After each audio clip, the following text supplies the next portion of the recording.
Members of this committee, please turn your attention to the video screens. All Americans, not only in the states most heavily affected, but in every place in this country, are rightly disturbed by the large numbers of illegal aliens entering our country. The jobs they hold might otherwise be held by citizens or legal immigrants. The public service they use impose burdens on our taxpayers. That's why our administration has moved aggressively to secure our borders more, by hiring a record number of new border guards, by deporting twice as many criminal aliens as ever before, by cracking down on illegal hiring, by barring welfare benefits to illegal aliens. In the budget I will present to you, we will try to do more to speed the deportation of illegal aliens who are arrested for crimes, to better identify illegal aliens in the workplace as recommended by the commission headed by former Congresswoman Barbara Jordan. We are a nation of immigrants, but we are also a nation of laws. It is wrong and ultimately self-defeating for a nation of immigrants to permit the kind of abuse of our immigration laws we have seen in recent years, and we must do more to stop it.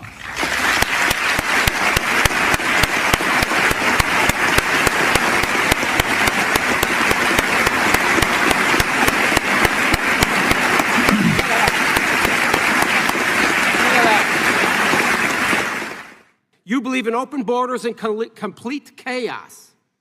Did you notice the bipartisan support in the chamber? As the video was played, everybody was clapping in that chamber.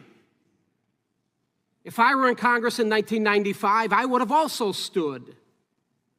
Because I wasn't, I stand here today.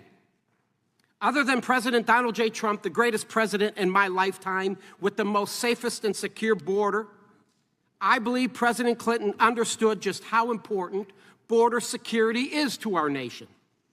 But boy, oh boy, have times changed. 28 years later, the left has gone off the rails. Before we get into it, watch as a Republican lawmaker puts Democrats on the defensive with a powerful reminder from their own party's history. Instead of relying on political talking points, he played President Bill Clinton's 1995 speech calling for stronger border security, faster deportations, and tougher enforcement of immigration laws. The contrast with many Democrats' current positions became the centerpiece of the hearing, as the Republican lawmaker challenged them to explain why their party has moved so far from the policies it once proudly applauded. They've gone completely nuts. They've done just the opposite of what the leader of the Democrat Party, President Clinton, stood for on border security in 1995. This committee's ranking member, he was in Congress in 1995. I assume he stood. It seemed like the majority, if not all of the entire chamber, they stood. Matter of fact, Mr. Clinton delivered his speech in the third year of his first term. And he was reelected in 1996. He beat Bob Dole, won by over 8 million votes, won the Electoral College 379 to 159. He had the support of the American people, and I'm going to assume the ranking member also voted for Bill Clinton in 1996.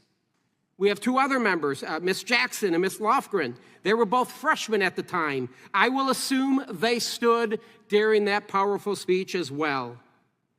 And do you know why they supported and voted?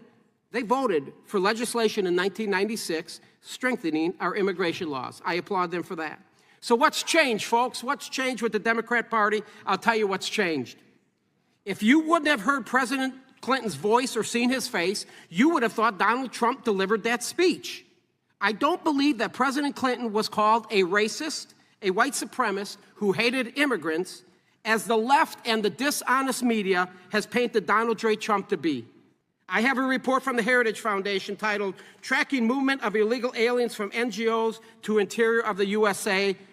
Why do you think NGOs have moved illegal immigrants to 431 of the 435 congressional districts? The truth is, hear me, it's because the Democrats' progressive policies are not acceptable to Americans.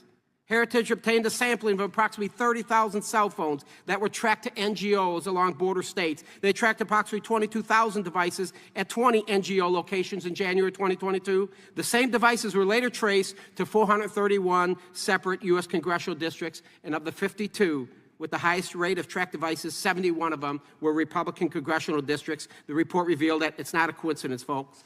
The flood of illegal immigrants means a continued rise in surplus laborers. That surplus drives down the wages of existing middle-class and lower-class job holders until they leave the job forces, and then they're forced to go on welfare with the hopes that they will become loyal supporters of the Democrats. That's what this is all about. What made this exchange so memorable wasn't just the replaying of a decades-old speech, it was the Republican lawmakers' decision to challenge Democrats using the words of one of their own presidents. Throughout the hearing, he argued that Bill Clinton's 1995 call for stronger border security, faster deportations, and tougher immigration enforcement sounds remarkably similar to positions many Democrats now criticize when advanced by Republicans. He repeatedly pressed the point that if those policies were considered common sense then, why are they so controversial today? For supporters of tougher border enforcement, it was a powerful argument that highlighted what they see as a major shift in the Democratic Party's approach to immigration.